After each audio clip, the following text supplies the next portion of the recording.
How do you make the coffee so good? I don't know. I have a 1 big spoonful for every cup method. That's just like dead ass good coffee.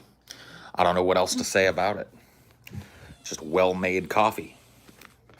My family thought so too. My aunt goes insane making coffee. She'll do like 2 big scoops per cup, That's which is like sludge by the time yeah. it comes out. That's the kind of coffee that like your stirring spoon will stand up in. Yeah. I have to just fill up that cup now before I forget What cup? to see the sediment or whatever. Oh yeah. Yeah. From the mines of Minolta. I got robbed listening to last night's stream this morning. How's your morning? You got robbed while you were listening to the stream? Bruh.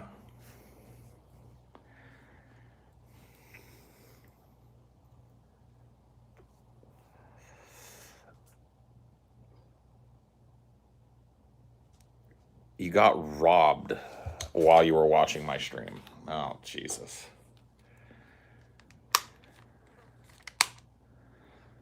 Yeah. Where you buzzing now, buddy?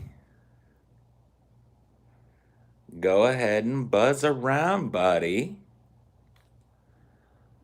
I'm gonna get you. I'm gonna get you.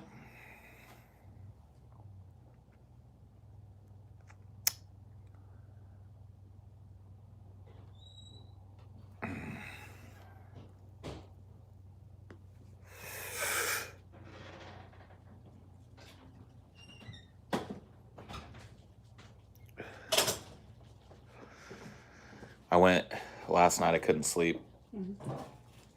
When I was looking for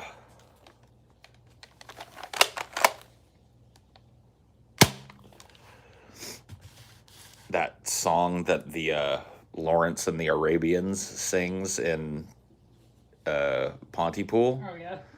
to see if it actually exists. And so I went back and I looked at that part, and they say it sounds like a fucking Babel song. Yeah. And I could not find any evidence that it exists anywhere outside of that movie. They say the Nefu Desert is a sand-filled ear. If you fall off your camel, you cannot hear. That's like the chorus. Yeah. And I couldn't find a fucking. The Nefu Desert is a sand-filled ear. If you fall off your camel, you cannot hear. And then he says, I will seize your heart and fill it with his blood. It's just like a bunch of babble. I think they actually like wrote a song that like fits into the movie because it's just a bunch of like weird religious babble.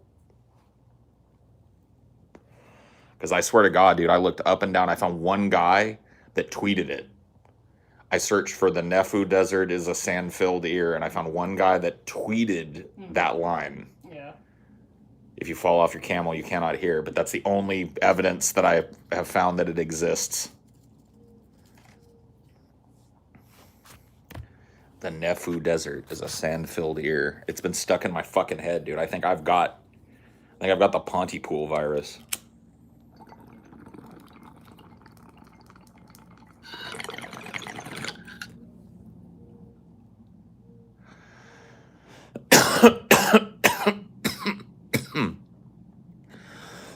That's a good question. I could check the credits and see if it's like credited as a song in there. I don't think it is though. I swear to God, dude. I was sitting here thinking like, what a weird little religious song that they're singing. I think it was made for that movie.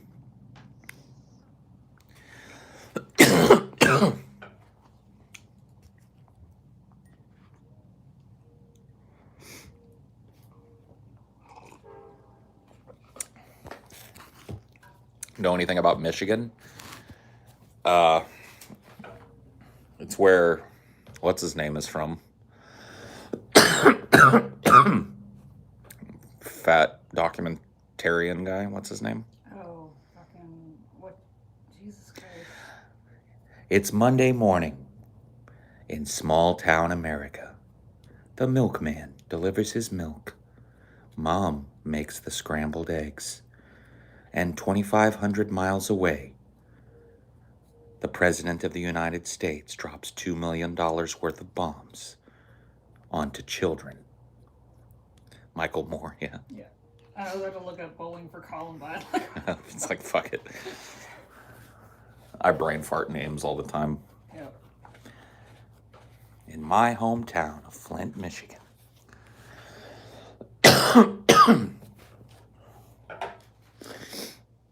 There's like an old song about Michigan that he plays in Bowling from Columbine about how I was born in Michigan and I wish and wish again that I was back in the town where I was born.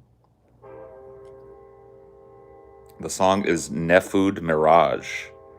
It's on Spotify. Damn, son. See how many plays it actually has.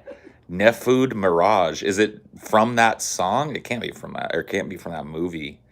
Dude, I went looking for that motherfucker. I could not find it. It was driving me nuts. Nefud Mirage. London Philharmonic Orchestra. Holy shit. Play that shit. Let's see. See if it sounds better when the Philharmonic Orchestra does it than when Lawrence and the Arabians do it. Turn it up.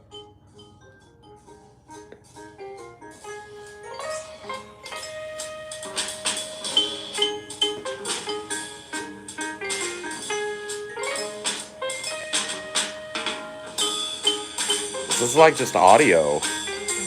Hold on, let me see. Yeah, this is just a jazz quartet. This is not it, dude. That's not it. The Nefud Mirage. It's connected with Lawrence of Arabia, so I think we're on the track.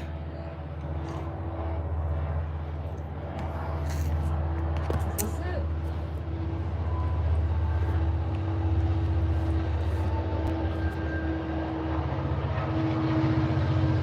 Nope, that's just audio too.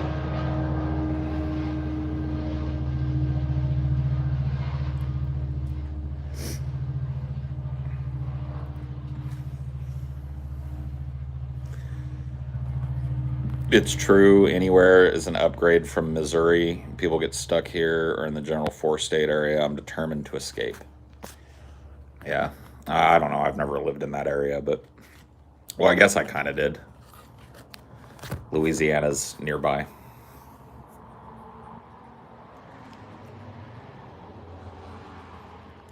Dude, I hope you don't get nuked for that. I'm gonna get nuked for that. The Nefud Mirage. Come on. Chat lies to you. I don't know. I'll have to figure it out. They said it was on Spotify. Okay, so maybe I'm just looking at the wrong. Maybe so. If you look for the Nefud Mirage on Spotify, maybe that's it. I don't fucking know. It's been in my fucking head. It replaced Lambo Life as the song that I was waking up screaming. Whoa, Lamborghini,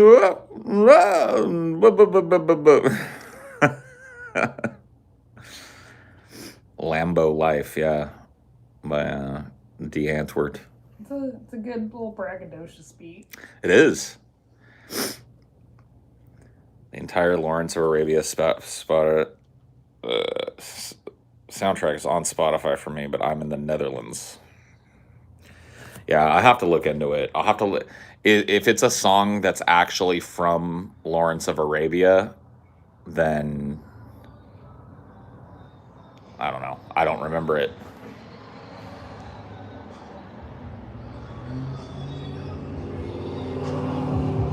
Damn. Escalade on 24s? You don't see that very often anymore. Like putting cars on those big ass fucking rims anymore. That was like popular in the late 90s, early 2000s and shit. I just watched an Escalade drive by that looked like it was on 24s. Maybe even bigger. Maybe 26s? Sitting on 30s? Nah.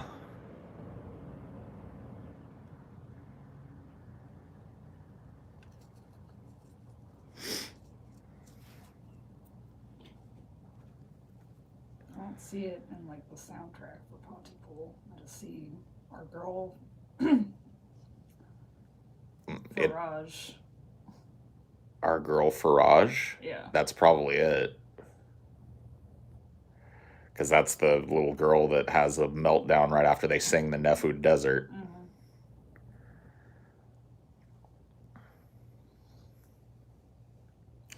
Dude, we're sitting here trying to solve a mystery about a fucking movie that itself is a mystery.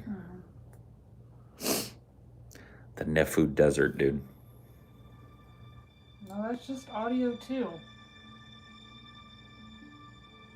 Yeah, it's just like the background music, the orchestral score or whatever from the movie.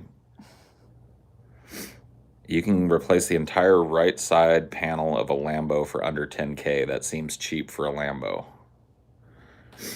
Well, that seems like not true, depending on the Lambo. If you've got a carbon fiber Lambo, like modern Lamborghinis are like all carbon fiber, right?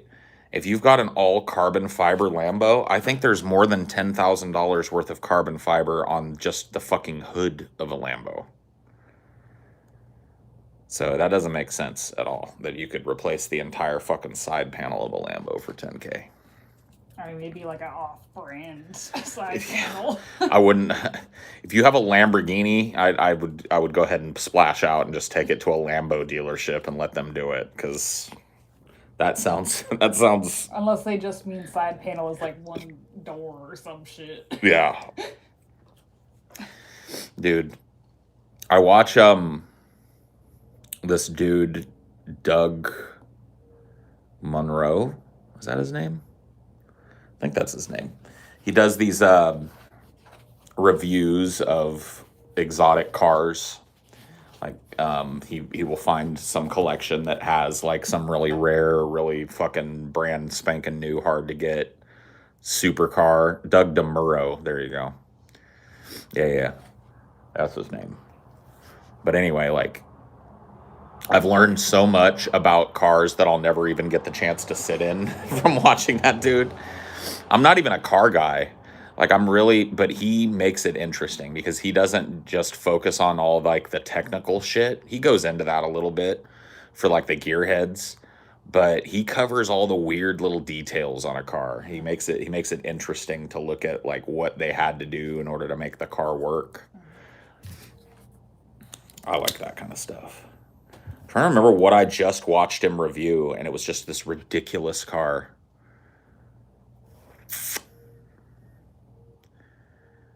It was like a one of four.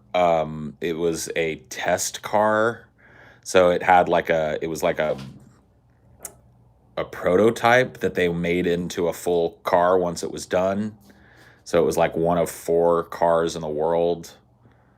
It had like $150,000 worth of carbon fiber on it. It's just crazy, dude. I would love to drive one of those cars just like once. The Volkswagen XL1. It was definitely not a Volkswagen. Looks pretty crazy though. That white one. Yeah. Oh my God. So weird. Let me look and see if I can find which one I'm talking about. Nope. There it is. McLaren Speedtail. So the McLaren Speedtail is the one that I'm talking about that he reviews, and that car is literally like just the most insane fucking car ever. It has one seat. Like the front seat is in the middle of the car. So you fly it like a jet. It's not like the you know how like every other car, the steering wheel is offset to the left or right. This thing only has one seat in the front, and it's right in the center of the car. It's got this automatic tint shit that I've never seen before in my life. It's got this button you can push that all of the fucking glass goes smoky. I don't even know how they do it. It was one of the coolest things I've ever seen when he showed off that little feature of it. He was like, "Yeah, and it's got a skylight, and if you're feeling like there's too much sun coming through, you hit a button, and the fucking skylight just goes." Bzzz. I was like, "What?" Yeah, you got too much sun coming through your windshield. You don't have a visor thing to drop down. You just hit this button here, and bzzz, the whole windshield just goes darkens. And you're like, "What? How the fuck?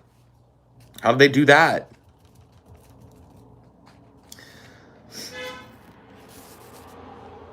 Have you ever seen the Rimac Navara beautiful hypercar? Nope. My favorite cars that he oh man, I'm not gonna be able to remember the name of them now. Give me a second.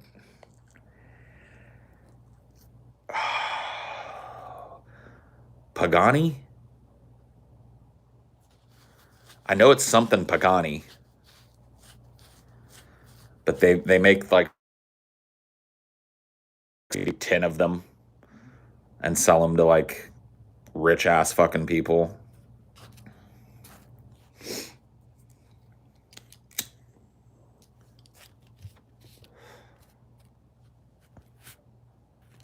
Do you like Americans or foreigns? I have a baseline appreciation for both. Like my dad was a big American muscle guy, and so he instilled in me an appreciation for the sound of like old big American engines. So like 1970s, like my dream car, if I could have any car that I wanted in the world, would probably be like a, I don't know, 74 uh Corvette, whatever, Shelby fucking GT, just a nasty mid 70s Corvette. Competition orange, black racing stripe offset to the left. Yeah. Just that nasty American muscle sound. Like I love that shit. And so I have an appreciation at least for that. But I really like foreigns as well.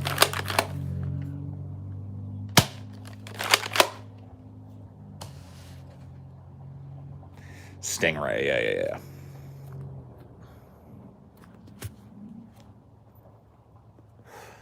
I just love the way those like 70s Corvettes sound. They just sound so fucking mean.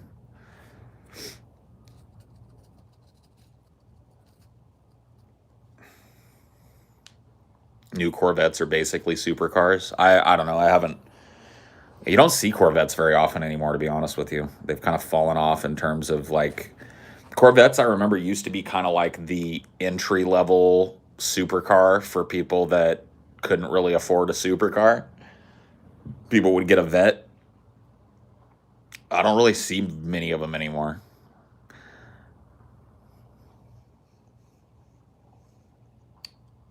But yeah, no, I'm not a car guy though. I don't know all the mechanical shit and all the terminology and stuff. Like I'm not into it that much. I like the aesthetics of the cars.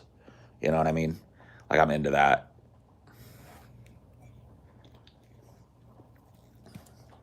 When we were in LA, we were staying in the La Brea area, pretty upscale area of Los Angeles.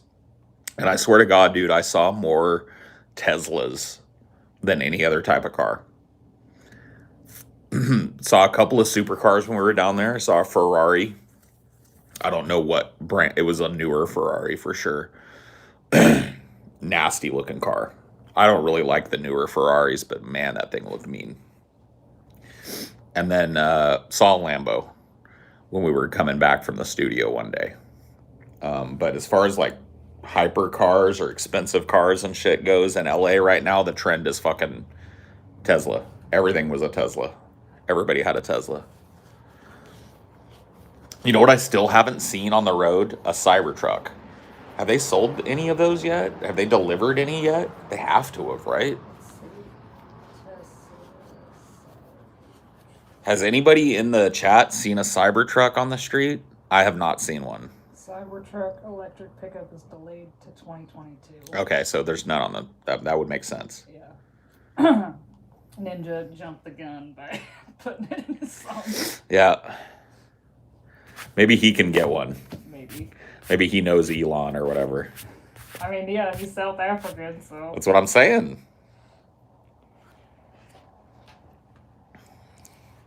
Maybe he's got to connect.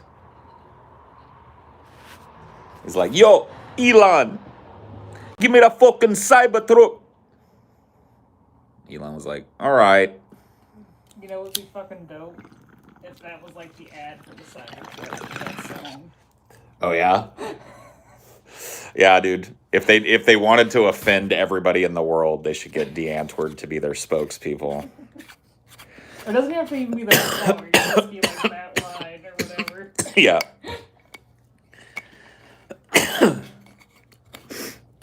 What would make you drive a Cybertruck? Having enough money to buy one. I think they're dope. Like, I would never buy one unless I was super rich and shit, because I don't think they're altogether too practical, but I think they're fucking dope. I love that, like, throwback 1980s futurism thing that they've got going on. What am I smoking today? Green Dragon. Ooh. Green Dragon is what we're smoking. We're smoking Truth Cannabis Green Dragon. In cannabis we trust. Very true. No, I guess it wouldn't work. Because, like, the line before it is literally, baby girl, you know what time it is. Yo, it's time to fuck. Yeah. That's what rhymes with Cybertruck. Yeah. It would be a tough one to use. Unless they just, wanted to be edgy as fuck. Like, I mean, it might work. People are so, like, used to companies, like, coddling them with these, like, family-friendly advertisements. Maybe it would work. You get attention. Yeah. You feel it in your girlfriend's panties every time I spit. Born to piss motherfuckers off. I don't care. I love it. There we go. Yeah. Good.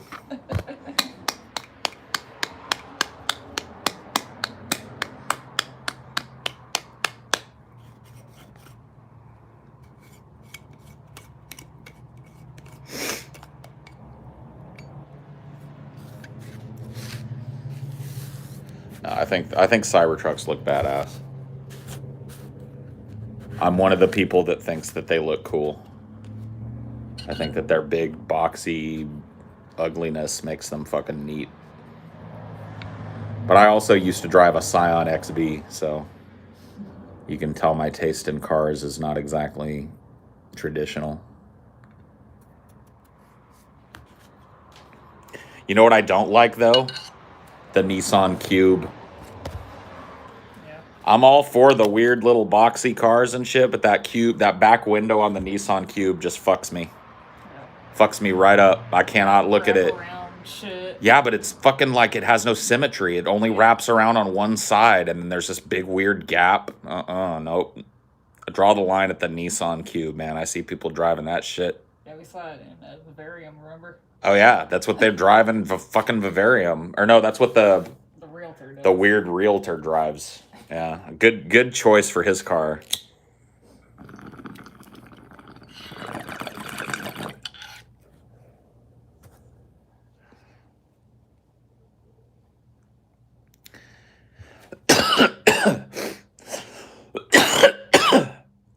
Oh, okay. I didn't realize you were coming like that. Woo! Honda Elements. Yeah, I really liked the way that the old Scion XB looked, for sure. Like the old one before they did the redesign and smoothed it all out. I like that boxy ass look, man. I loved my Scion. I had a Scion XB 5-speed. It was a 2006, I think. Silver Scion XB. It was the first new car I ever bought for myself. I'd never, until that point, owned a brand new car. And so, yeah. It was kind of neat.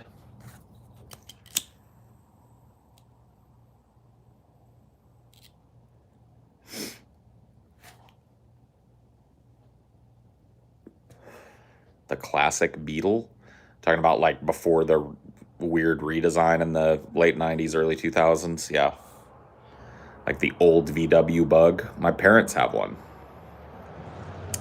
My parents have an old, I think it's like 1965 or something, VW Bug. Pretty cool. That's what I wanted my first car to be at first. A Bug. Yeah. A lot of people want a cute little Bug to putter around in. Yeah. Had one super briefly, but then like it was a used car and the transmission immediately just fucked off. That sucks. Yeah. That's the downside to those old Volkswagens, is if you get one that people didn't take care of, they're easy to work on though. That's a good thing about them. Like you can get parts for them really easily, and they're not super expensive to take in to have them worked on. But yeah, if your transmission goes out, that's going to be expensive in any car. Yeah, it's like my ex like kept putting himself out. I was like, oh yeah, I know how to pick cars. It's like he picked that one, which immediately failed. Picked another truck whose transmission went out, but immediately failed. I don't think, I'm not a big fan of like shit talking people's exes and stuff. But I don't think your ex knew a whole lot of the things that he said he knew about. He tried to get me to buy a car where like the rim or the axle literally fell off while we were test driving. He's like, oh no, it's fine. It'll be better when they fix it. I want to buy a car where the axle literally fell off. The axle fell off? Yeah.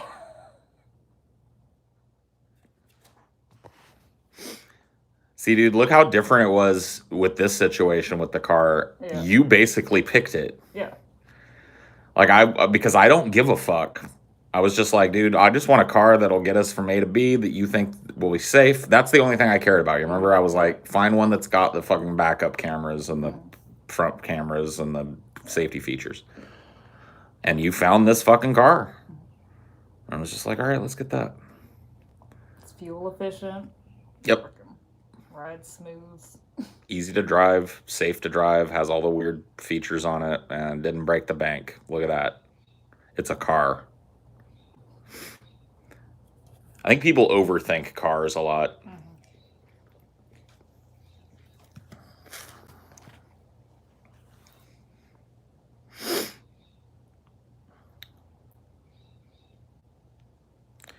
Cars are a prison.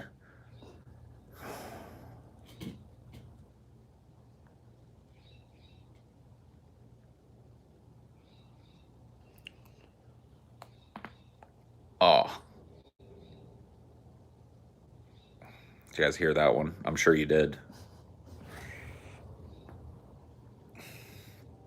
That was a good one.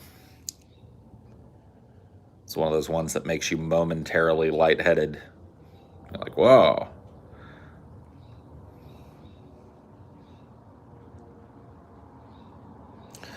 Dude, that's one of the things that happens when I get good and stoned. I cannot crack my neck like that until I get high. When I get high, my muscles like let go a little bit, and then I'm able to like crack. One of the upsides, dude. One of the upsides to weed. Oh yeah. One of my favorite things is hit one of those fucking edibles, let it fully kick in, let it peak, and then just lay on the ground and do my roller.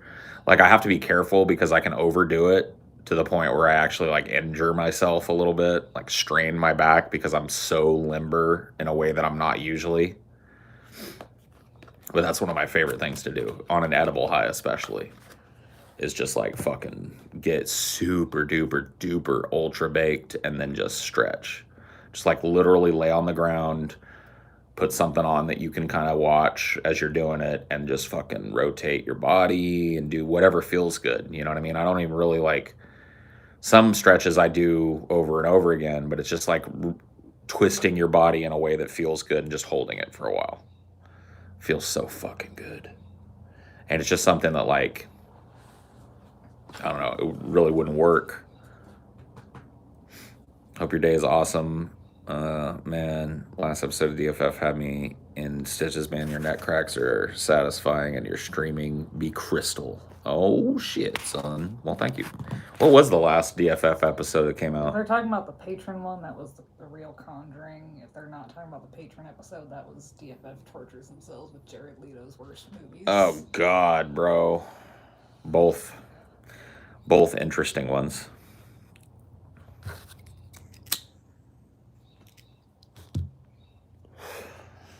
Dude, I'm pretty proud of Amelia and myself, dude. We actually made TJ tear up with an episode. That'll be coming.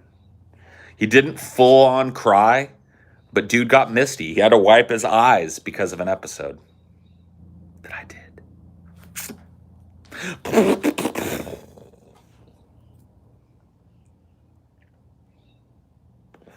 Misty TJ.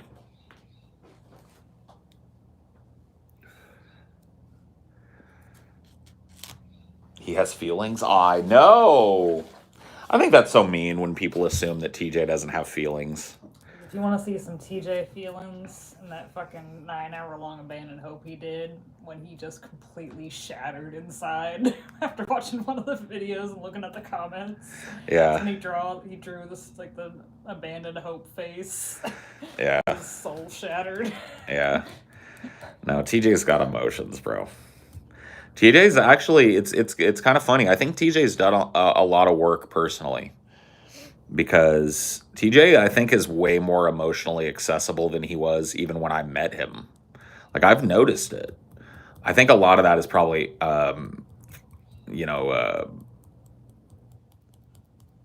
Chelsea's influence.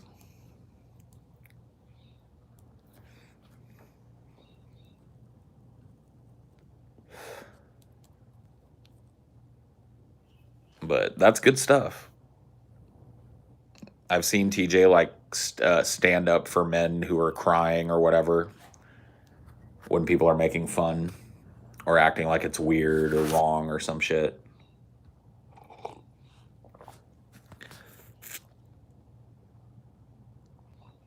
The judge just denied Brit. Yeah, we've talked about, we've been following Britney Spears' stuff, and like, look, I usually don't care about like celeb shit, but this is an example of somebody being manipulated because of their mental health. Like, this is literally an example of somebody having a mental health problem and being denied the money that they are rightfully owed for the hard work that they did. Being like, dude, nobody else in the world is Britney Spears. And her dad may have helped facilitate her fucking career, but he did not get up there and sing those songs. He was not the personality that captivated the entire fucking world. And the fact that she's living on some kind of like stipend from him well into her fucking 40s, or well, 30s now, I guess, huh? She in her late 30s, or she's in her 40s. Is she? That's fucking ridiculous. So I'm 100% on Britney's side.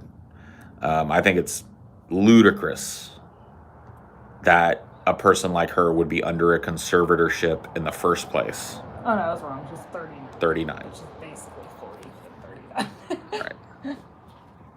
Dude, she might just have to wait until her dad croaks, honestly. That's not even fucking cool.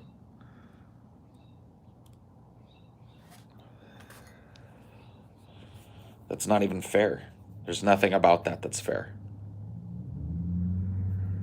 She should have that money, and she should have the freedom to do whatever she wants with it.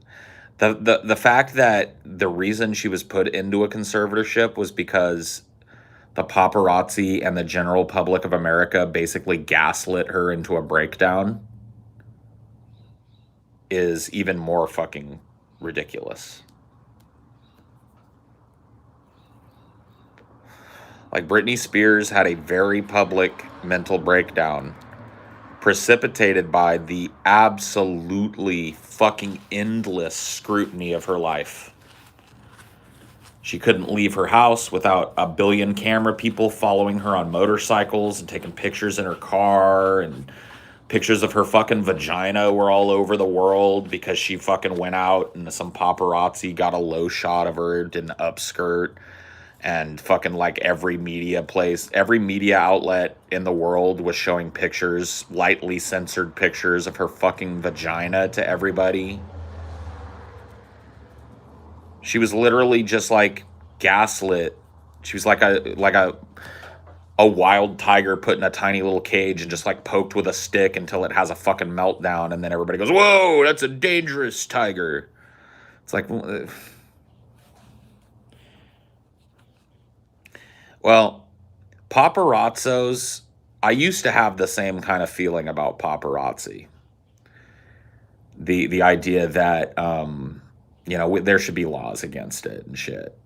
But I saw a documentary called "Grab His Camera" about a guy named Ron Galella, who is probably like the most famous paparazzo ever.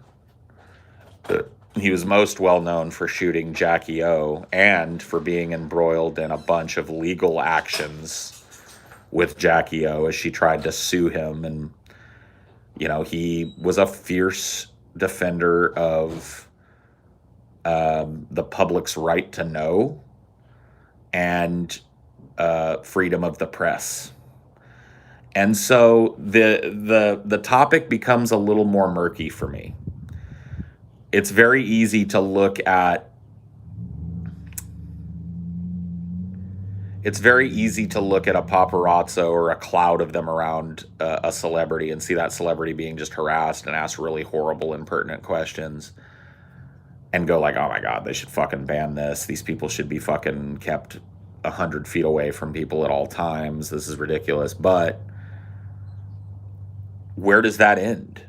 Where does the bubble of protection around public figures begin and end if you establish one?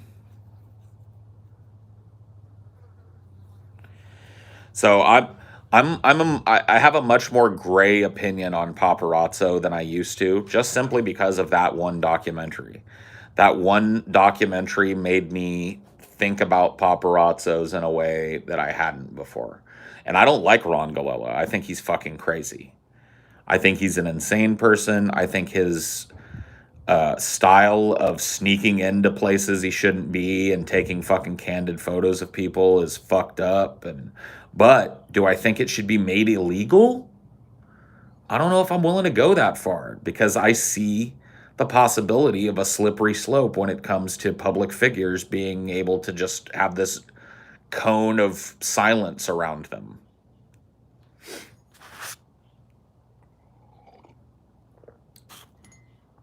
Well, I'm telling you, watch that fucking documentary. It's called Grab His Camera, and it's about a guy named Ron Galella. There's another documentary about kind of a paparazzo-ish guy, a dude that was absolutely just obsessed with filming everybody and everything, called Exit Through the Gift Shop. It was ostensibly supposed to be a documentary about Banksy, but it ended up being a documentary about this crazy guy who ended up documenting Banksy's highly, controversial visit to the United States. And by extension, the entire street art movement. And he's a fucking crazy person. He has no idea, he has no respect for personal space. He will just pull his fucking goddamn camera out and stuff it in somebody's fucking face, and he doesn't care. You know what I mean? And it's just like you watch these types of people and it's very easy to have that snap judgment and go like, oh, they should be banned. But then where does that stop? Because I kind of want those people in the faces of my politicians. I kind of want those people in the faces of my celebrities when they do political things or advocate for social issues. So there's definitely more to it than just like, oh, they're mean. Oh, they're heartless. Yeah, but maybe a necessity. Who knows? Like I said, I've got a very gray opinion on paparazzo after seeing, some of the documentaries and learning a little bit about the history of, you know, celebrity journalism.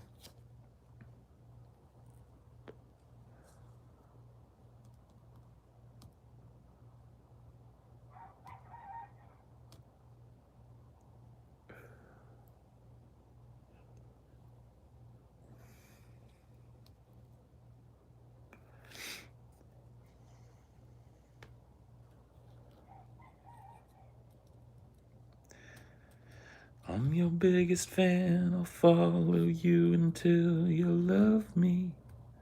Paparazzi. Good song.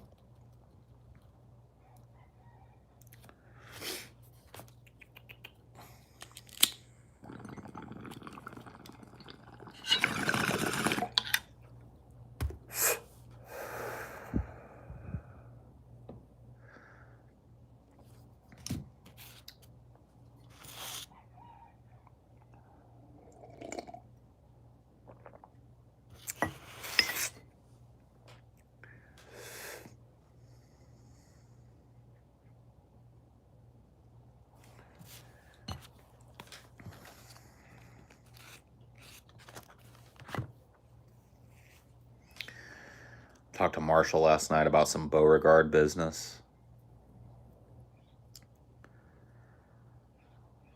I really want to dedicate a little bit more of my time and like free time and energy towards learning to produce my own beats. I think I would have so much fucking fun getting the general skill set needed to kind of toss together a beat and tweak it and just writing little songs. I do it all the time in my head. And so Beauregard is a great outlet for that for me. But right now it's kind of lopsided. Like Marshall has to put in all the work on the beat and shit, all the production work.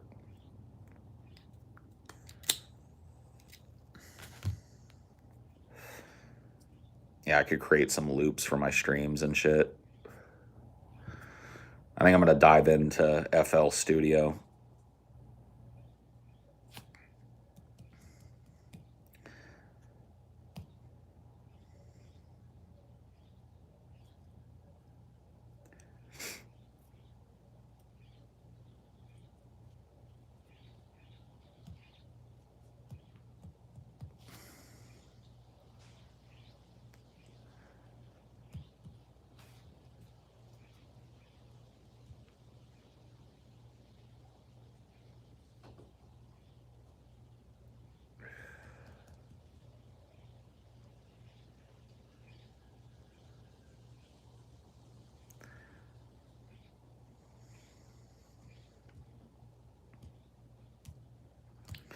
I own FL Studio 20, so I'll be working in that.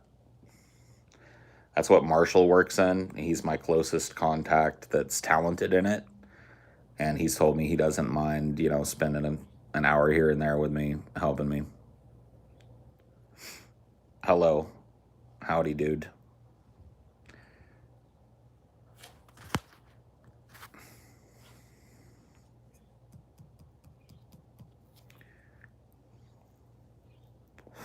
Dude, getting a little MIDI keyboard would be kind of neat.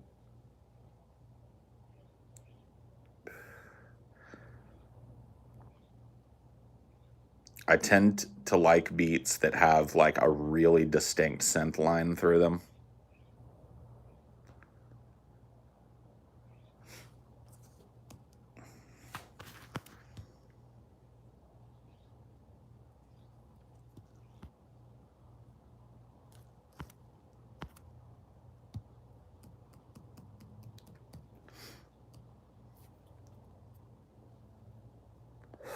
I do like synthwave. But I definitely want to produce more trap style beats. I don't think I'm going to dive into things like synthwave, but maybe incorporate some synthwave into the beats. But I'm definitely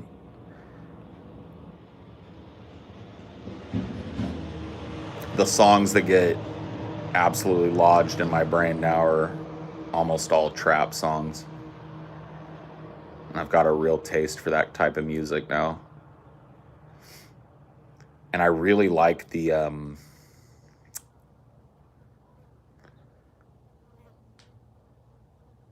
invitation of stepping into the shoes of a character that's nothing like me. Or very little like me.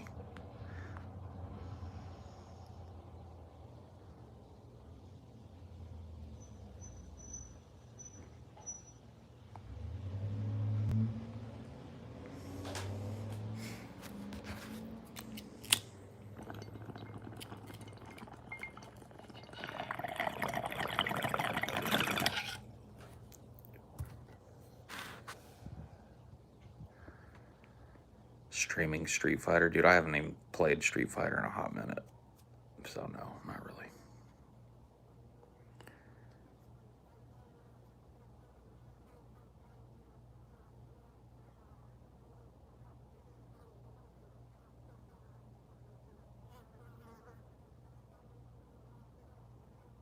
Come over here and land, you bastard, and I'll fucking blast ye. With me blunderbuss.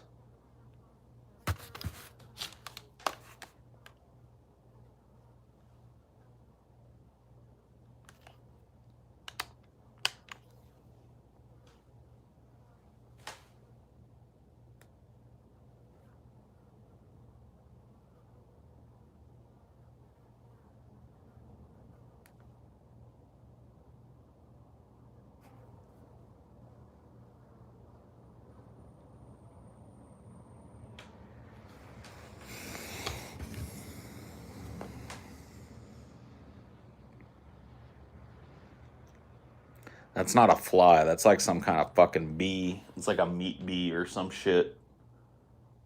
He's on notice, man. 100% on notice.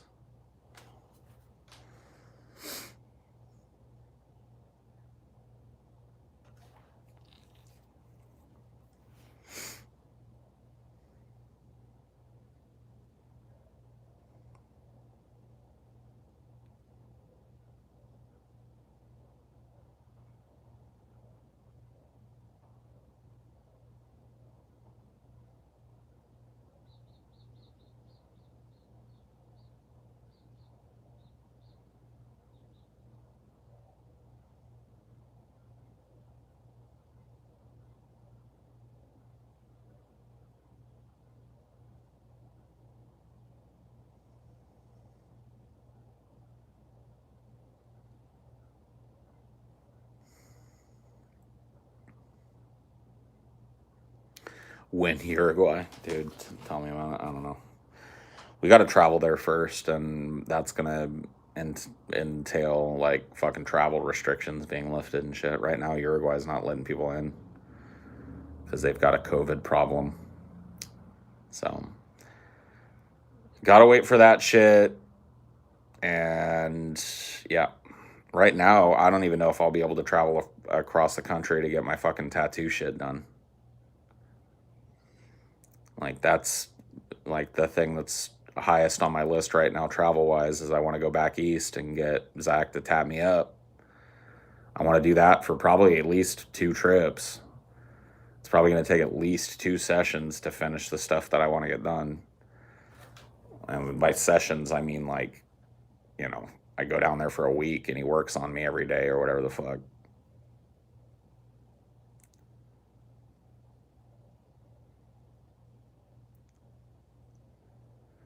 But I just want to get a bunch done. I want to get that stuff finished. And then once that's done, it's international travel. Well, god damn it, you fucker. Come here. Land somewhere where I can see you and I will blast your ass. Oh shit, I might be able to get him out of the air.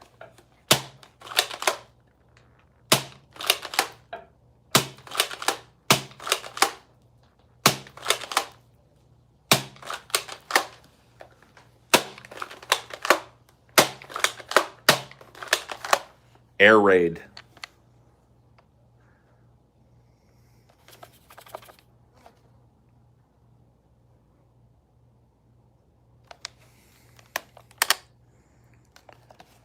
There was an air raid. I don't think I hit a single target. Time to reload the artillery.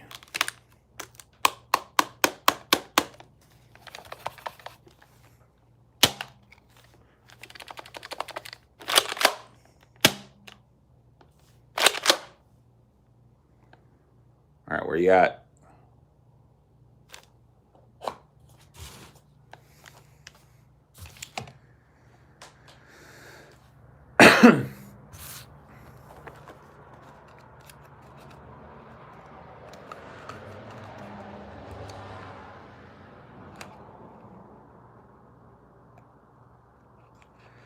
Yeah, dude. Dead shot with assault gun. That's me.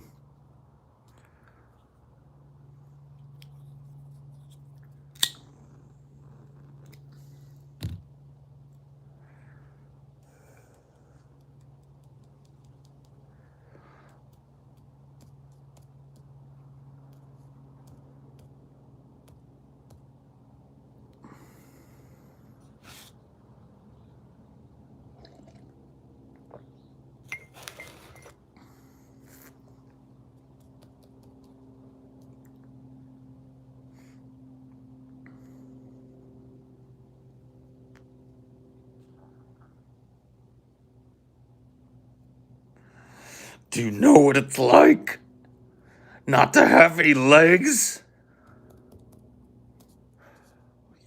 Yes, Lieutenant Dan, I do.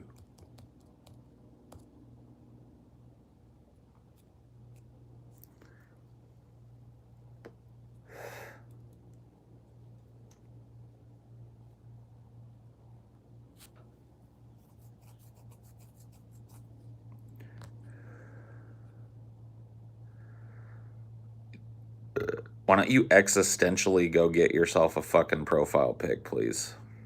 Thank you.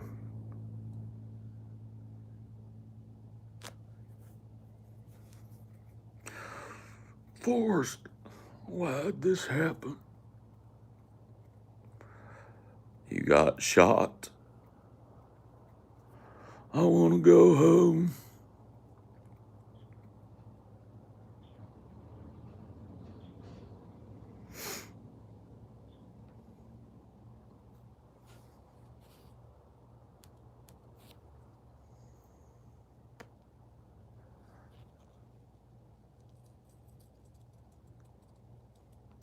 Bubba died right there next to that river in Vietnam.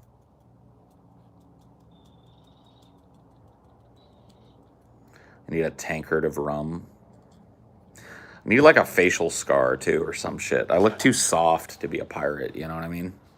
Some beads in the beard would help. Like if I put some like ding, ding, ding, ding, ding, ding, ding, eye patch or like a big scar across my face right here, that would do it. I just have to have somebody chop me, but not too deep in the face right here and give me a really cool like anime villain scar. Gono Dioda. 2 eye patches. Oh shit.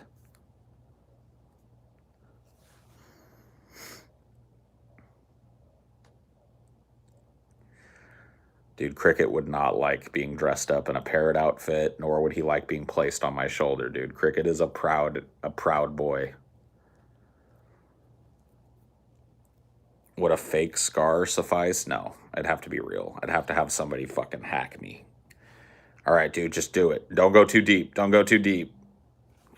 Ah, fuck. Pull it out. Pull it out. Oh, shit. That's going to leave a scar, and then it's just nice, like, or just have, like, a really good Japanese, like, katana samurai guy. Like, somebody that's really studied it. Give me a good katana slice right there. Just, like, barely razor touch me, and just, like, what do you think, babe?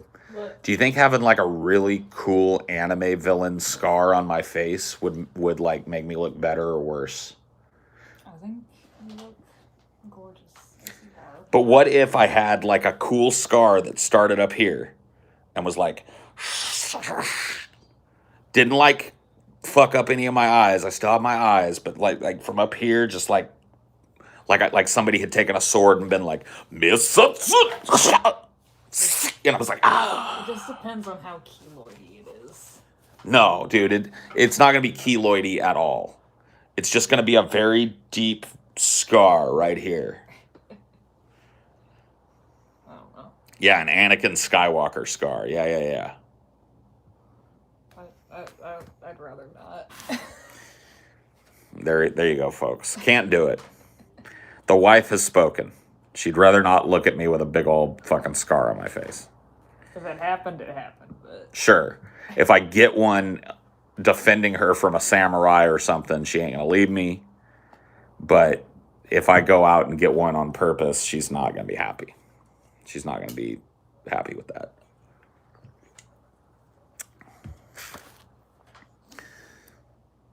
That's really the only kind of scar that would look good on me because most of my face is covered, you know? Like sometimes like a Harrison Ford chin scar is kind of cool. I think, yeah, anything like just an eyebrow scar. Oh yeah? You think that would be cool? See, I don't have much eyebrow though. What would be more prominent then? Yeah, that might be kind of cool. That was like a weird trend at my high school. What about one that's like somebody, like I was having a sword fight, right? And somebody went like, fucking like, and I ducked like that, but it sliced me like this, like right through my eyebrow, missing my eye by like a nanometer, and then gave me a little scar below. So I had like this Harlequin type scar on one eye. That's a very cool villain scar. You have an eyebrow scar with no cool story. Yeah. Yeah, that's probably pretty common. Kids like bumping into tables and shit. Yeah. The worst scar that I have, or the most prominent scar on my body is, well, I have a couple. I've got this one here from when I was little. It's probably hard for you guys to see because it's, you know, my camera's not the greatest, but I've got a pretty prominent and easy to see scar here on the side of my wrist, which is just hard to show you guys. From when I was real little, and that's a cat. My mom's cat Gerger laid me the fuck open, and then I've got surgery scars on my chest that are pretty prominent, like from my gallbladder surgery when they had to do they do like 3 holes. They go in through your belly button with the thing, like, and then they put one hole in you to inflate you with gas, and another hole for the camera. I don't really notice those really. They're on there. Like you can, I'll show you where they are. I kind of see. Yeah. But I just don't like look for them. Yep. There's another one somewhere. You're talking about this? Yep. Okay. There's that. That's one of them. And then there's another one up here somewhere for the camera. I can't remember exactly where it is on my big giant belly, but it's there somewhere. I'm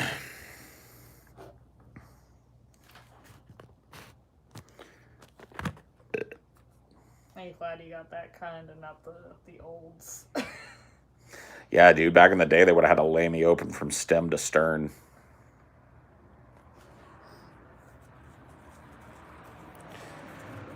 Orthoscopic, I think they call it. Laparoscopic. Or laparoscopic surgery.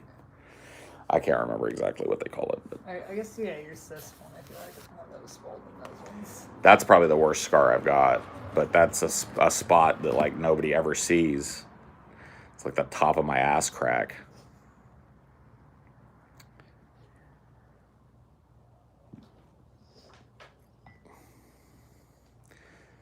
And then I've got like a birthing scar on my forehead, but that's not cool. That just looks like, it makes me look splotchy.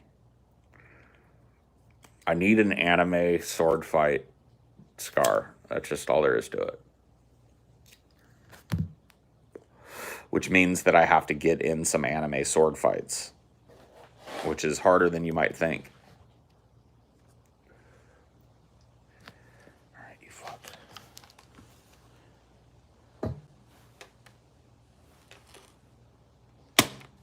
Got him. At least it was on your sock. Yep. Oh, really? Gonna test me. You don't give no fucks. I don't. Now that I know that it can't hurt me, I give 0 fucks. Gorbachev scar. Yeah. That's like a birthmark. A wine stain, they call it. It's a different kind of scar.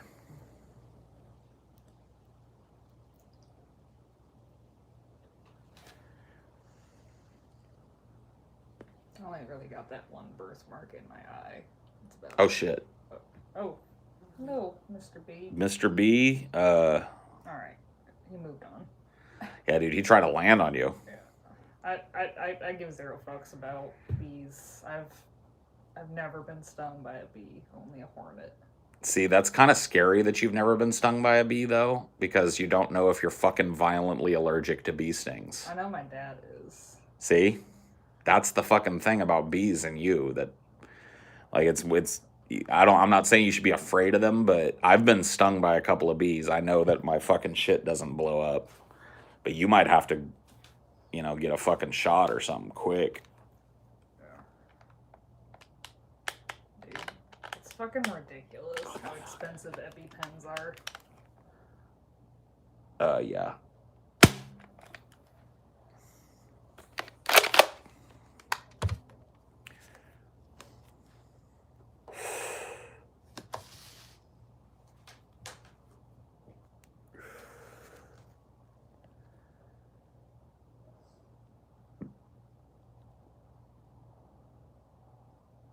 My bee sting allergy gets more severe each time. Yeah, I don't know how that shit works. I'm just lucky. I've been wasp stung. I've been bee stung. If you've been wasp stung, there is a similarity between bee venom and wasp venom. So if you didn't have an allergic reaction to the wasp, it doesn't necessarily mean that you're free from a bee allergy, but... Yeah, you know how a wasp stung me? No. It was on the fucking bus seat, and it landed right in between my butt and my thigh. Yep. I got stung almost in the same place by a bee when I was a kid. I sat on it. Yeah.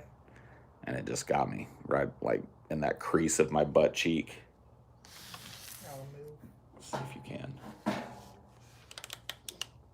come on. God damn it. Fuckers.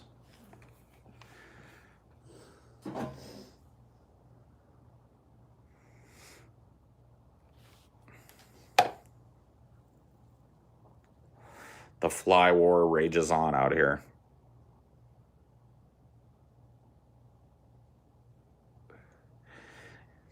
Yeah, I was probably, I want to say I was like 7 or 8 or 9, somewhere in that zone when I got stung by a bee the first time. And I remember I screamed and cried, and because it hurt.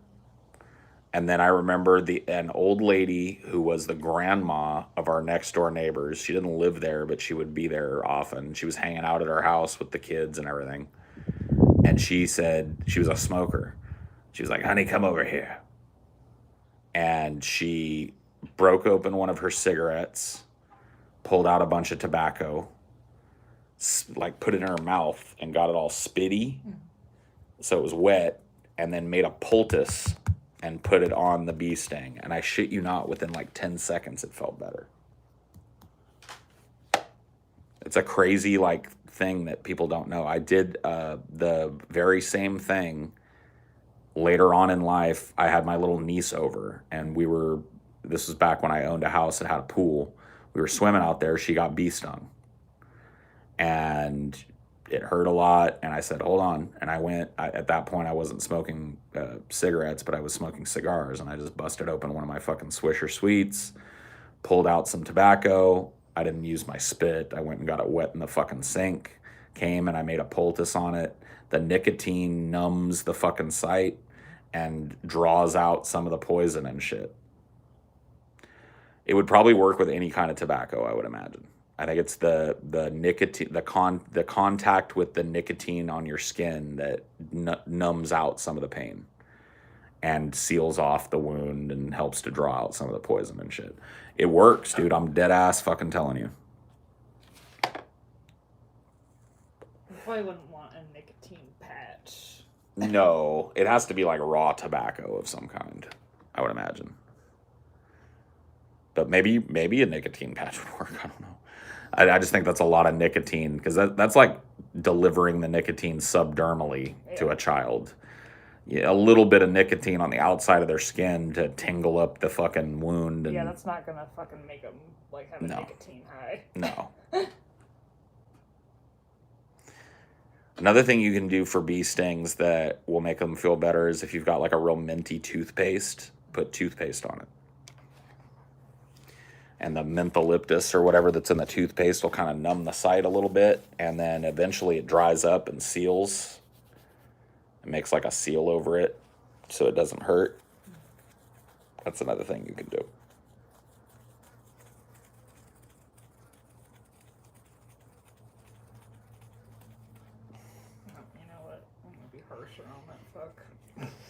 Good. Harshness is good. There's too little harshness in the world these days. I've been trying to be real nice and timing people, but You know, sometimes you gotta fucking lay down the hammer. I don't know what to say.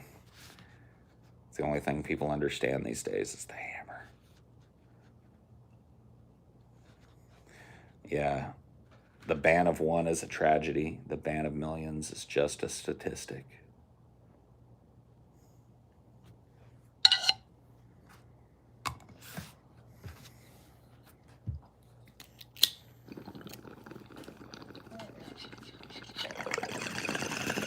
we are having an ant war now. I think I finally won it last night. Yeah.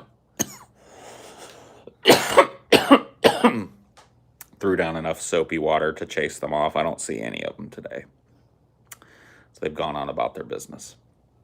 But yeah, we just have to have somebody come out and spray. Because I don't know if I told you this, but I literally destroyed the spider nest over there and killed every last one of them. I couldn't look at them anymore. They're too creepy. I went and checked and made sure they weren't like dangerous, poisonous spiders, but they were setting up a whole fucking colony over there. And every time I looked in the corner, I saw their spindly, glistening black legs moving around. And I fucking like, right on Highdeology was like, I gotta go do something. And I went over there and I fired like 30 rounds into the wall. Oh, is that what I was hearing last night? It wasn't last Or night. the night before or whatever? Yeah, I did this like a couple days ago. And I slaughtered every spider in that nest. The big ones, the small ones, children, women, egg sacs. It was fucking Vietnam in the corner over there, honey. I was in the shit, okay? I did some things that I'm not fucking proud of, okay? But sometimes I can hear the spider screaming at night. No, it was pretty brutal. But I mean, I'm sorry, dude. I can't have you set up a whole fucking goddamn factory farm of creepy spiders on my house. What? We got another rusty ass thing out here. Like a screw. Who knows? It was like falling out of this rickety fucking piece of shit porch, probably. Yeah, dude. I was like Ripley at the end of Aliens. I just went into the nest and just fucking destroyed the whole goddamn motherfucking thing. Dude, that is one of my favorite moments, not just in that movie, but in cinematic history. Because there is so much nonverbal communication between Ripley and the Queen. It's so great. It's mother versus mother. Ripley has got her child, because at this point she's obviously like psychologically at the very least adopted Newt. Ripley has gotten her child, and she's standing amongst all of the Queen's children. And she's holding the gun on it, and she's looking at the Queen. And there's this back and forth, and you can just, like, no dialogue is needed. In a lesser movie, Ripley would have been yelling things at the Queen and shit. There's a look back and forth between them when the Queen considers her. And then the Queen makes some kind of like noise, and a couple of alien like guardsmen start to move, and it cuts back to Ripley's face, and she gives this look like, oh, no, you didn't. And just fucking... The alien Queen... And she just like starts firing grenades into her egg sack and shit. Oh my god, dude, that's describing that scene gives me chills. I literally think it's one of the most effective, amazing moments in cinematic history. I think that it's so well conceived and so beautifully conceived, like what the tension of leading up to it. It's just so perfect. The look on Ripley's face, it gives me chills. Because it says everything that a lesser movie would put in a bunch of fucking dialogue. The alien Queen kind of signals to a couple of her fucking like guardsmen, like, hey, go get this bitch. You can tell that's what happened. She like, and then a couple of these aliens start moving, and then it cuts back to Ripley's face, and she's been staring this bitch down and kind of backing out of the room. implicitly saying, like, look, you let me go and I'll fucking leave your goddamn nest alone. But she starts moving in some guardsmen, and Ripley just goes,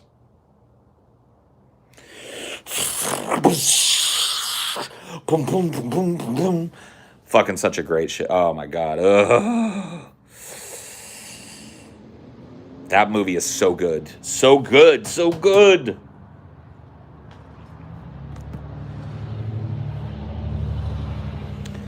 Yeah, a couple of eggs open.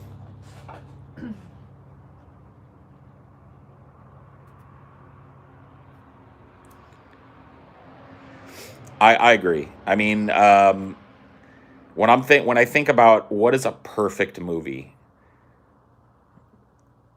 my criteria are pretty simple. Is the movie well cast? The answer is yes, move on. No, it's not a perfect movie. Does the movie fully sell its environment? If the answer is yes, move on. If the answer is no, it's not a perfect movie. Did a lot of obvious care and attention to detail go into the creation of the film? The answer is yes, move on. The answer is no, it's not a perfect film. Does the movie end well? The answer is yes, you've got a perfect film. If the answer is no, you don't. And that's really it. Like, ambiance is a part of it. The music, yes, I would probably throw that in there as well. Does it have a good score? But really, for a movie to be perfect, it just has to lock you into its environment. It has to treat you like you're smart enough to understand subtext. It has to present an arc that's believable. It has to be what it's trying to be in every way. And what was Alien trying to be? Alien was trying to be a tense, action centric fucking romp of a film. And it totally is that. Elements of horror.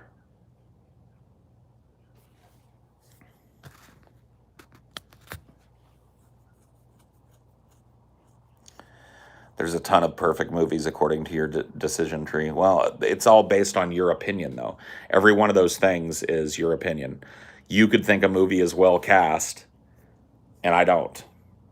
You could think a movie fully sells its environment and had a ton of care put into it, and I don't.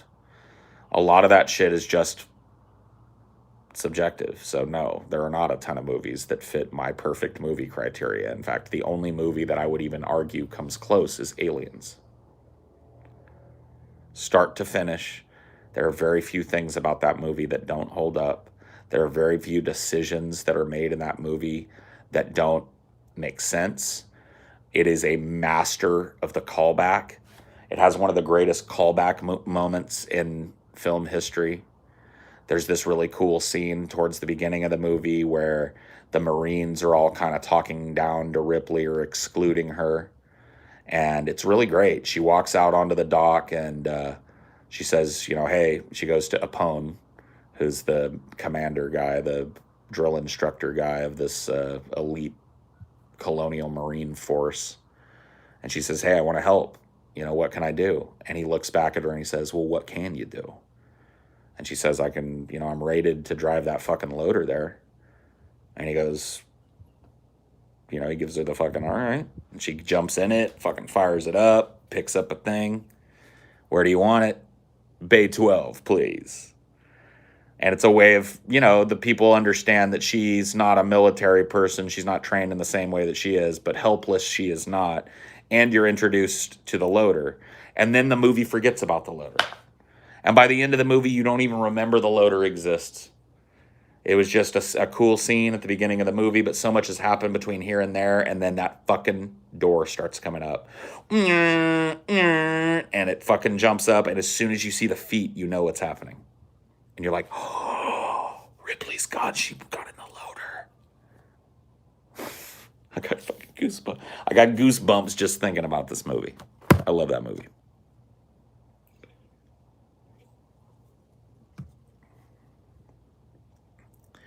Get away from her, you bitch.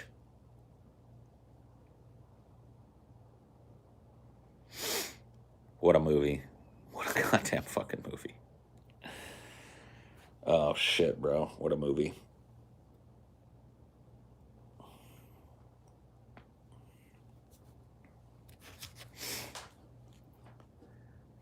And then Alien 3 happened, yeah.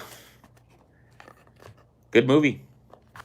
Alien 3, unfairly maligned as a bad film. It is not a bad film. It's just not a great Alien film.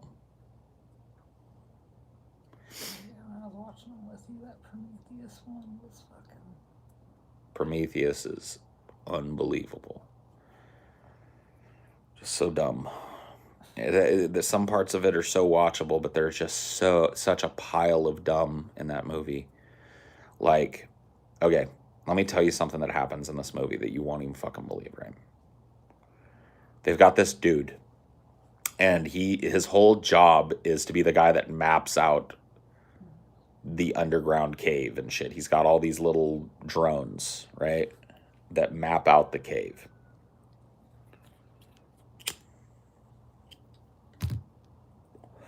He very intelligently, when things start to get weird, goes, I'm getting the fuck out of here. And another guy goes, yeah, I'm going out too. They're like, fine, go. He gets lost. The guy with the map of exactly where he is at all times relative to where his drones have mapped out gets lost and takes a wrong turn and can't find his way out. Whereas the people that don't have the mapping drones walk right out. Explain that to me. Make that make sense in any fucking way. Now keep in mind, some of you might say, well, not everybody's competent at their job. Fair enough, but this was a group of people put together by Peter Wayland. The like Jeff Bezos of the future. Multi-trillionaire Peter Wayland. They're the best people in the world at what they do. So there really is no excuse for it other than the plot needed a couple of people to get lost, and this map guy is the most expendable one, so let's have it be him. Maybe the atmosphere made him dyslexic. Whatever. The atmosphere is like totally fucking breathable and Earth-like. That made him dyslexic, man. The movie's just filled with shit like that.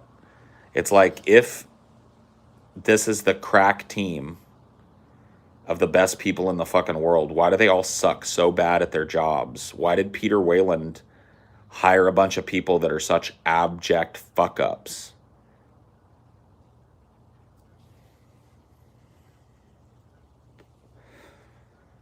Then there are some incomprehensible choices in this film. Like, for example, I can't remember his name, but they've got this guy that plays young Peter Wayland at the beginning of the film, and you see him talking to David, who is the robot in the film.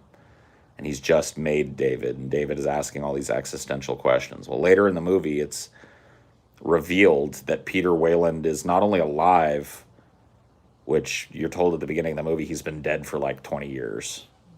He's not only alive, but he's on the ship, on this expedition ship to the edge of the galaxy.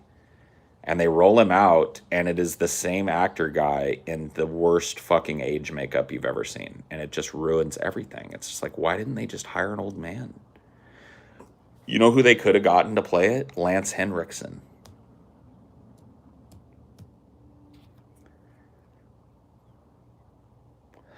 And that would have tied in with the previous films.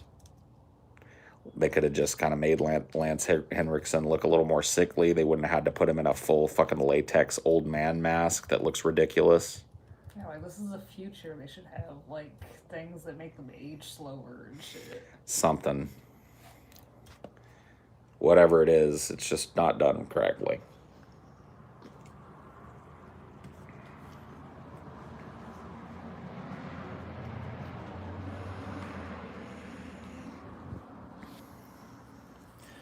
They try and create like this drama between David and one of these dudes because it's needed, because David needs somebody to betray, but it doesn't make any sense. Like there's this guy in the movie, I can't remember who plays him, but it doesn't matter. He's like the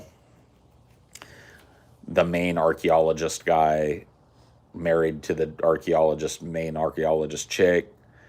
And he's like seems like a nice and relatively rational dude, except for when it comes to David. He just treats David like a total fucking slave for no reason, talks down to him for no reason. And like in the past, like you would think like, oh, well, maybe there's something in his past that made him hate synthetics or whatever. But it's never told what that is. He's just an asshole to David because, of course, David needs somebody to betray on the ship. And so, of course, he's got to pick the asshole. It's just such a plot. It's like such a MacGuffin just thrown into the plot with nothing backing it. It just sucks. It's just stupid. It's a stupid movie.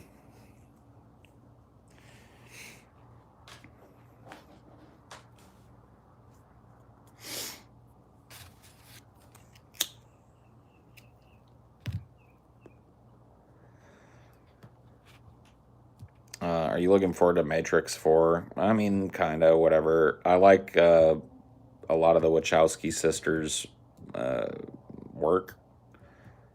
It'll be interesting to see what they do with the Matrix after so many years. But I'm not like holding out hope that it's going to be fucking like an amazing movie. If it is, I'll be pleasantly surprised, and if it sucks, I won't be surprised at all.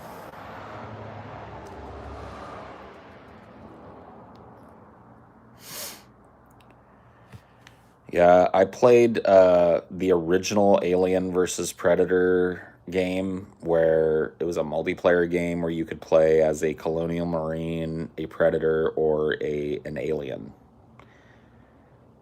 And it was based around like these multiplayer maps, three-way kind of battles where everybody is trying to kill everybody else. So if you run into an alien as a colonial marine, you shoot at it. You run into a predator, you shoot at it. As a predator, you run into a colonial marine, you kill it. So that game was just great. They tried to reboot it. I remember back in like, I don't know, 2008, maybe 2009, 2010. And I remember getting the game. I was all hyped for it because I loved that original game, and the reboot just sucked. Like plagued with like multiplayer issues and bugs, and they just never got it ironed out, and the game was just unplayable and shitty. I was just like, man, how were they able to get it so right so many years ago and then fail so hard at it now? I know there's a game right now out called Predator Hunting Grounds, I think, where there's no aliens, but it's like a colonial marine, or like a Marines versus Predator kind of thing, where there's one player that's the predator and then everybody else is a squad of Marines, and you got to try and work together to take down the obviously more powerful predator type character.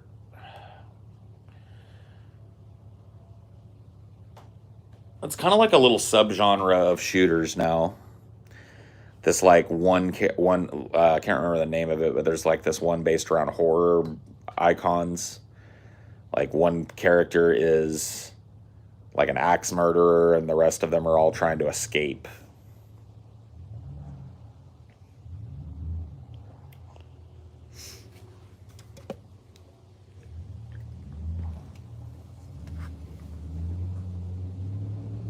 Dead by Daylight, yeah, that's the name of that one. Then there was another one that was really cool where one player played a giant monster and the rest of the players played these like futuristic Marines who were tasked with hunting it. And so the giant monster's job was to try and like in the early game avoid the Marines and eat like ambient things and get bigger and more strong, and then eventually try and pick off all the Marines. Evolve, yeah. I really like that idea. I think I never played that game, but I used to watch like Let's Players and like streamers play that game, and that game looked so much fun. Oh, god damn it. Okay, I'll land again, you fuck. Gotcha. Yeah, Evolve died, I know. Does kind of suck. Dude, I need to eat something. Yeah, I'm pretty hungry too. You want me to breakfast or something? Sure, if you're feeling up to it. Yeah. We could order something too, babe, if you're not feeling up to it. Yeah, I want to just do that and eat something else later. I mean, yeah, I mean, it's up to you. Yeah. Just pick something that sounds good to you and we'll just order something. But I just realized I didn't really eat much yesterday. I had, what did I eat yesterday? I had Taco Bell. And that was about it. And that was it. Yeah. I kind of went to bed and. You feeling breakfasty or lunchy? I really don't care. Yeah. Anything that you're feeling, I'm feeling. Right now, I think that I'm gonna take a break from like fighting games for a while because I have a lot of fun with them, but they're pretty fucking like high intensity. You gotta be really focused to play them. And I've really been enjoying Crusader Kings 3. I made myself. So I try to be really honest, right? And I was like, all right, I'm going to make myself as a ruler. And so I picked all the perks and stuff. Like I gave myself like 1 point of intelligence or whatever. Okay, cool. What do I want? What do I want?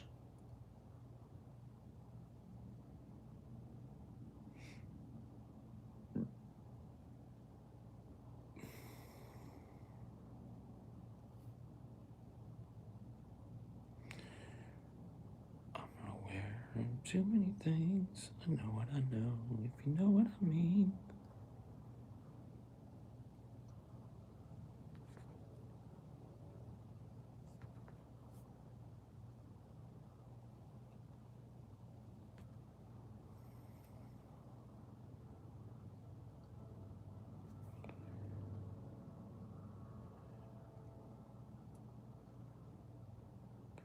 Dude, look at this shit. What? A 10-piece nugget on its own at McDonald's is $4.79. Jeez. A 20-piece nugget is $5. Well. So for $1 more, you get. No, not even $1. $4.79 for a 10-piece. Yeah. $5 for a 20. So it's literally like 30 less than, well, it's like 31 cents. Yeah. For 31 cents, you get a 20-piece. The fuck does that tell you about the general price of a 10-piece?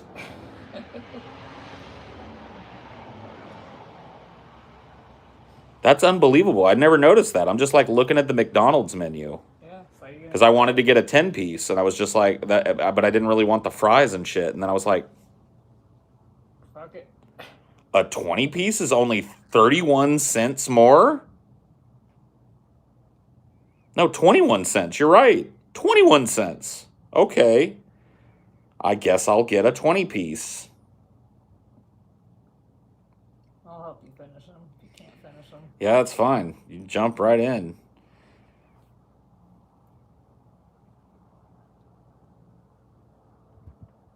Did you get everything you want? Yeah. Okay, cool.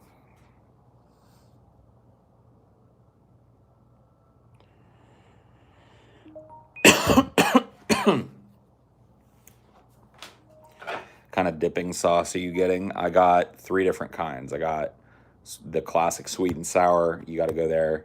I got the classic barbecue, tangy barbecue. And then I got a hot mustard for my 3 sauces that you get with a 20-piece. The fuck?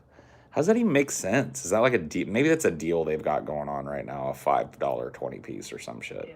I got the one, like the latest K-pop meme thing where you get a burger and nuggies in the same Oh meal. shit, you got the BTS meal? But now it's called the Saweetie meal. Oh, it's a different Korea K-pop person? Yeah, dude, I got the BTS meal one time, not even knowing what the fuck it meant. I thought it was like bacon taco surprise or some shit. Yeah.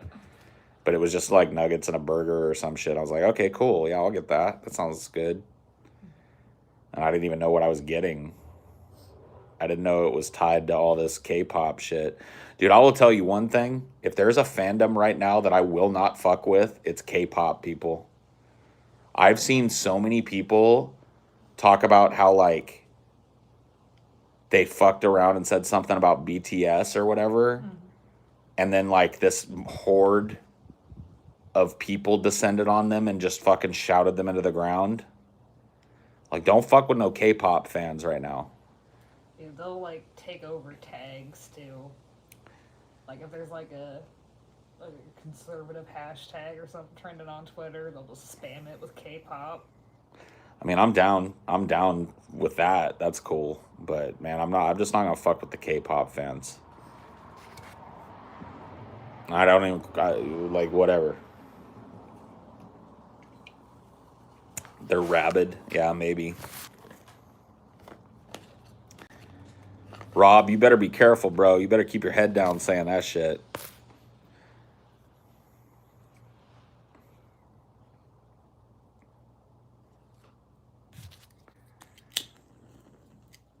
You gotta have respect for them. I guess. Building that right next to North Korea. I think, yeah, they've blasted K-pop at North Korea. I mean, I've heard K-pop is a pretty fucked up industry. Like the idols or whatever that are in it are treated like slaves, basically. Yeah. There have been a number of like defections, I think, from K-pop people that used to be idols that have gotten out and been like, it was like fucking, I didn't have a life. I wasn't allowed to do anything on my own. So, whatever. That's all I've heard. I've heard that allegedly through the grapevine.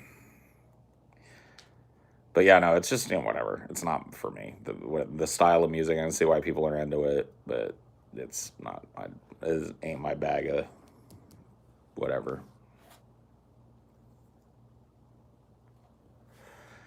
I didn't say otakus are bad, dude. Weebs. There's a difference. Like people that are like all about being into anime and manga and shit or whatever, they're not necessarily bad folk. It's the weebs, man. The weebs are and weebs are not even necessarily bad folk, but sometimes weebs carry it to a certain extent. Weebs equal otakus, though? No. From what I've witnessed, a lot of times weeaboos know less about Japan than the average person does. Like a lot of times weeaboos are people who have attached themselves to an aesthetic and really don't know anything about Japan, Japanese culture, and only really follow like real mainstream animes and shit. So I would not say that a weeaboo is an otaku as I understand it. An otaku is a person who's really into some kind of fucking anime, like has a real encyclopedic knowledge of manga and how they tie into the anime and blah blah blah blah blah. And some weebs might be otakus, okay? But just every weeb is not an otaku. Let me just put it that way.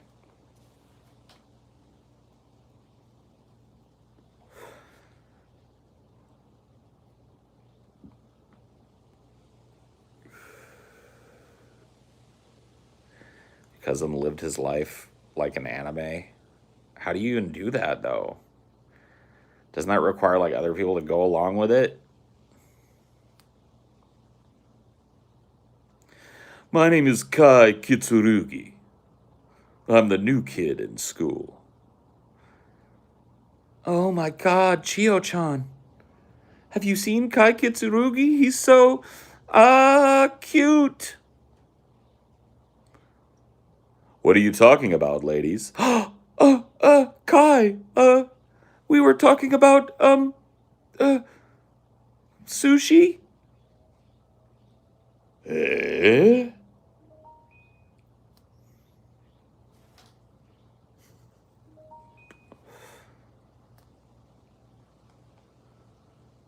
Kai Kitsurugi. Oh, Kitsurugi-san.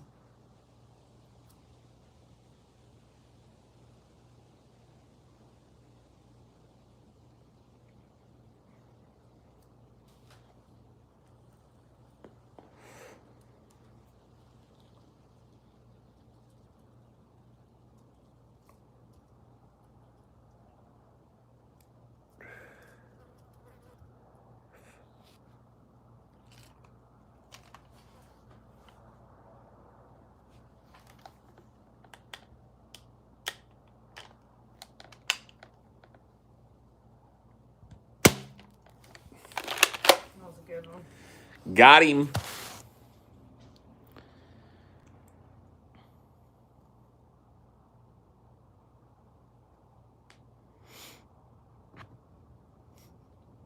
We've been dunking on weebs a lot recently. Hashtag not all weebs, okay? There are some weebs that are perfectly tolerable people. Perfectly fine. But there are some weebs that are completely and utterly intolerable people. Of course, there are some non-weebs that are completely intolerable people, so...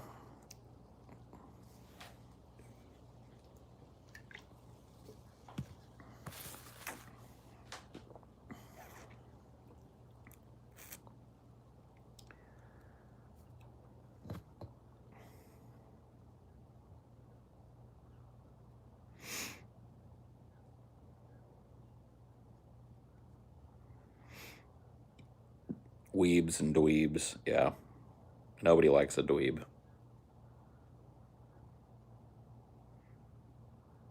That is true.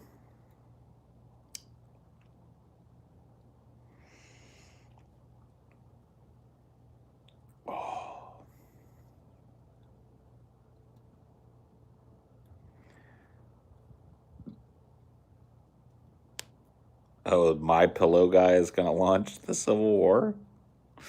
Dude, I saw him give an interview recently and he is unhinged, bro. Just another example of somebody that if he didn't have money, he'd be in a home somewhere. Like, Mike Lindell is completely and utterly off his fucking nut, bro.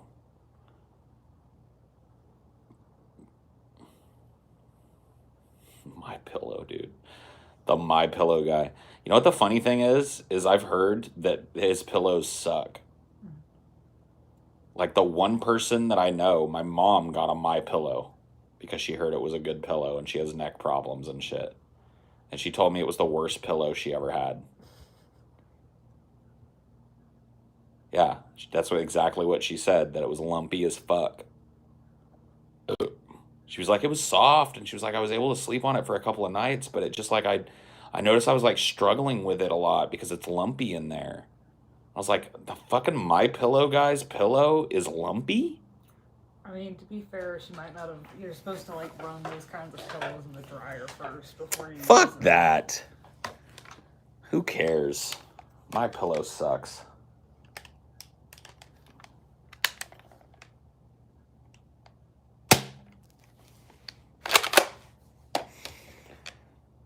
Chinese made crap. Yeah, he's just a huckster, bro.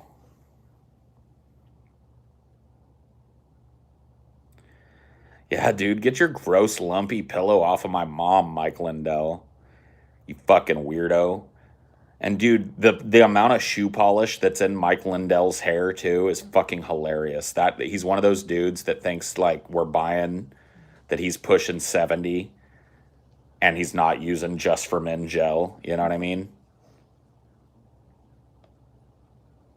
Yeah, he really is, dude. He is the epitome of a greasy ass used car salesman. Like, if I saw Mike Lindell walk up to me on a fucking used car lot, he would be right at home. And he's got the exact fucking personality of a used car salesman, too. That constantly, like, I'm bemused by your ignorance kind of thing that they do to you. Oh my God, that's him, dude. Yeah, I think he, like, pulled his ads from Fox News because they wouldn't run his election as stolen ad or something. Right. Yeah, like Fox News actually had some brains and they were like, we're not gonna like feed into this like the election got stolen shit. And so now fucking Mike Lindell's on a like the whole crazy right wing has kind of like started to break ties with Fox News. Yeah, they're too liberal now. Yeah, I saw Matt Gaetz shitting on Fox News the other day. And they've been like the only fucking outlet that haven't run with like the pedophile story and shit. Like, This the human sex trafficking, and he's just like, nope, they're not sucking my dick hard enough. Now it's all about OANN or whatever. Yeah, whatever the fuck that is. See, I mean, Fox News is kind of getting what they deserve, though. They were pandering to a bunch of psychos, and now those psychos are turning on them. Those psychos have gotten more psycho than they can be. Yeah.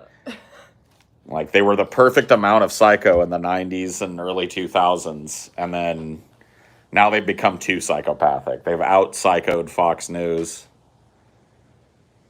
Yeah, OAN and Newsmax and The Blaze, right? Or is The Blaze not a thing anymore? I think it is. I think I saw something from Blaze not too long ago.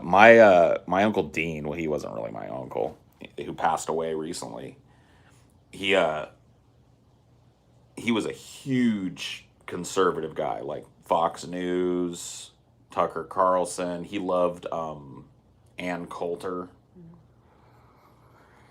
And we used to get in some fucking heated arguments. He used to invite me over knowing it was going to happen. And my dad would tell me, like, you know, Dean wants to fucking give you shit about your being a liberal. I'd be like a teenager in my early 20s when this is going down. And I'd be like, all right. And so I would go over there and he would literally just spit shit that because I was all into the news.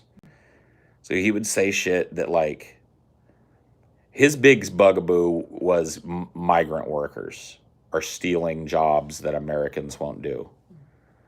And so I remember one time we got in this huge fight because I was like, Dean, you show me one fucking white person out of a job who's willing to pick grapes for 50 cents an hour. Like, that's why those people do that work, is because they're the only people that are willing to go out there and risk it for the biscuit. It's like, there's no white people lining up to fucking work at farms for fucking 75 cents an hour, bro. And then I gave him my line about, like, if you really care about illegal immigration, go after the fucking corporations that employ illegal immigrants. Because if there were no jobs for them to have to come here, why would they come here? But I remember that line, he got so heated with me one time. Basically kicked me out of the house. Like, politely. Was just like, all right, we're done with this. All right. Just like some people just can't be argued, you know?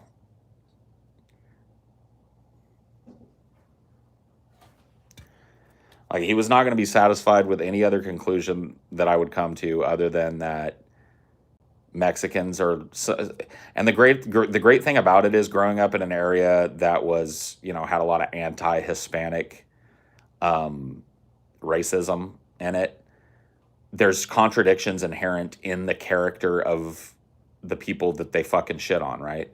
So they will simultaneously say that Mexicans and, well, to them, everybody that comes from south of the fucking border is Mexican, so it doesn't matter to them. So they will say Mexicans are lazy. And then in the same breath, like in the same rant, we'll talk about how they're stealing all our jobs. And it's just like,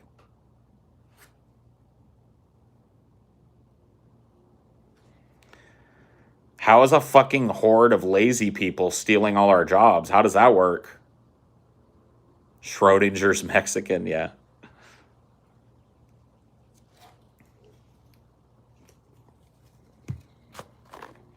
It's like, depending on the argument that's needed, Hispanic people are either welfare-seeking leeches that are lazy pieces of goddamn fucking shit who just come here to suck up all the welfare, or people who are willing to work for peanuts and do any fucking job, and that's stealing money out of the mouths of real Americans. You know, and they will be, like, in the mind of a racist conservative, they will be both at the same time. It really is Schrodinger's Mexican. They are both lazy welfare cheats and people that are so hardworking and industrious that they're willing to work for peanuts doing some of the hardest work on the planet, thus stealing jobs from white people. Yeah. If only that they had that third neuron. You're right, Coolman. I mean, you just keep hoping that one will, like, accidentally fall into place and they'll connect the dots and go like, whoa, my entire fucking worldview when it comes to this group of people is inherently contradictory. Maybe I should examine it. Because I'm telling you, dude, that shit fell apart for me just being in school. Like, I grew up listening to my parents and, you know, friends of the family and fucking relatives of mine, all fucking bitching about the Mexicans this and the Mexicans that. And then I went to school, and like a good 3/4 of my friends were Mexican kids. And I'd go over to their houses and shit. I'd ride my bike to their house, and their family would be doing the same shit my family was doing. Mom would be getting home from work, yelling at the kids to clean up so she could get dinner started, looking all bedraggled. Then dad would get home from work a couple hours later. It's just like they were doing the same shit. Like literally living the same life that my family was living. But somehow in my family's household, their type of people was the enemy. And I saw it over and over and over again in my friends. And that was like, it was self-defeating for me. See, I had that third neuron to connect. Here's the worldview and here's the reality. And I had that third neuron to go like, bzz, bzz, does not compute.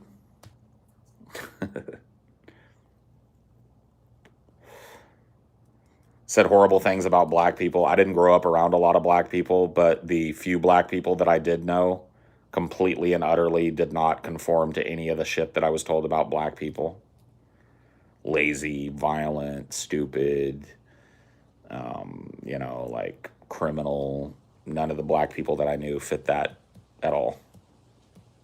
So it's like, okay. Same thing with gay people.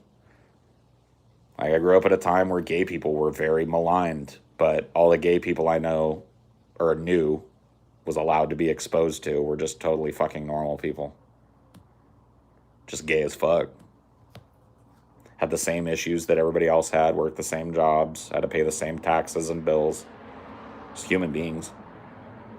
So it was really a self-defeating ideology for me, and I'm thankful for that. Contact theory.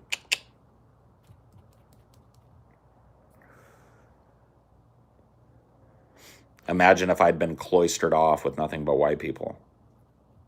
Imagine what kind of person I'd be now.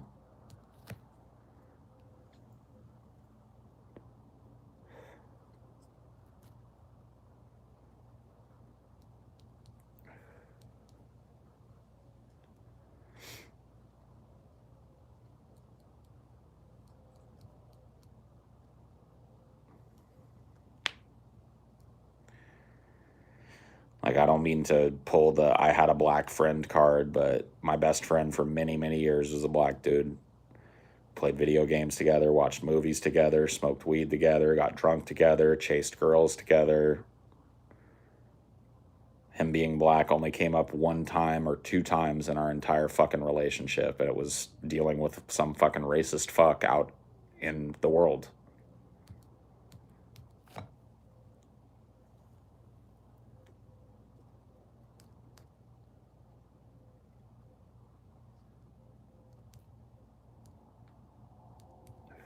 Dude, that one was just fucking flabbergasting. I couldn't even believe it.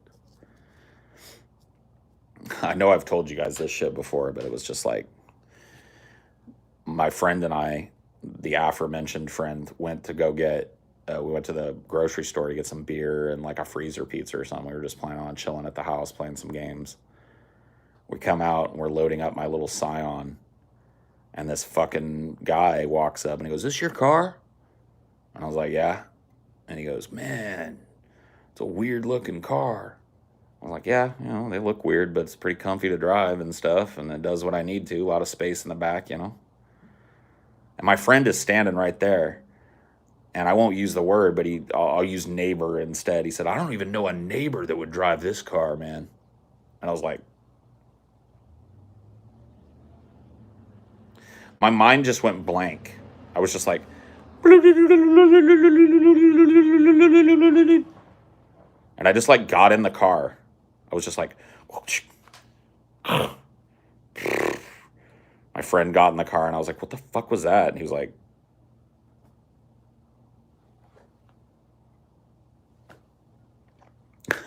it's like, what?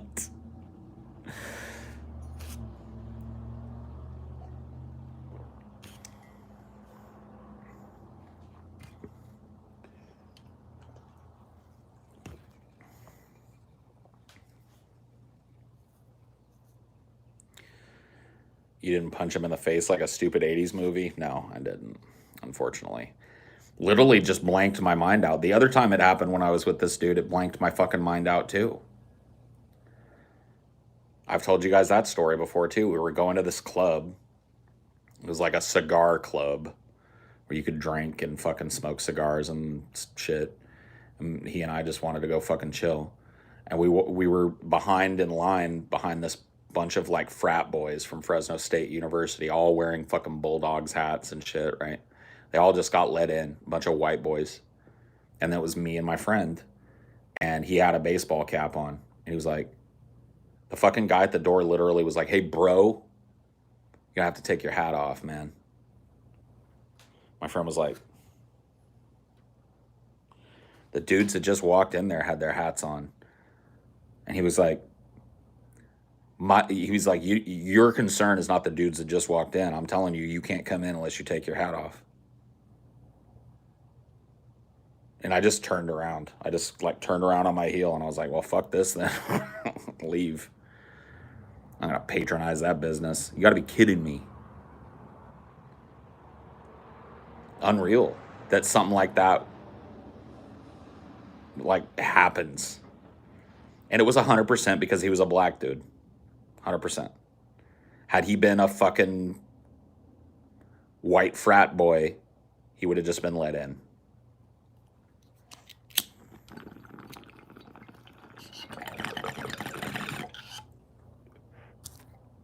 Crazy shit.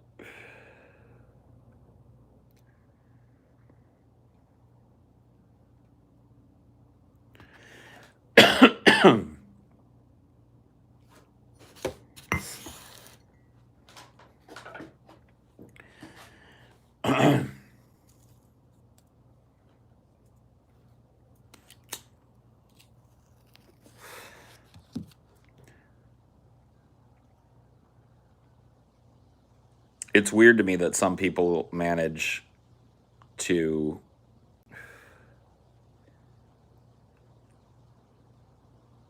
go their whole lives and not have that moment of cognitive dissonance where it's just like, okay, I was raised that all black people are shifty and awful and all Mexican people are lazy and slash stealing all the jobs. And then, you know, you actually have a friend or a coworker that is that, and it just completely destroys your preconception. But a lot of people, I guess, have just never had that experience. They manage in some strange way to keep themselves cloistered off from reality into their adult life. And these are racists. These are people that are just unabashedly racist.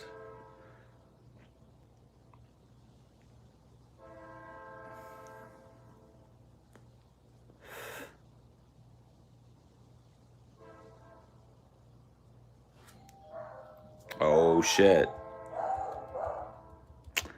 It's time for me to go because that was the nugget alarm. I just heard it go off. I'll see you guys later. Have a good one. Bye.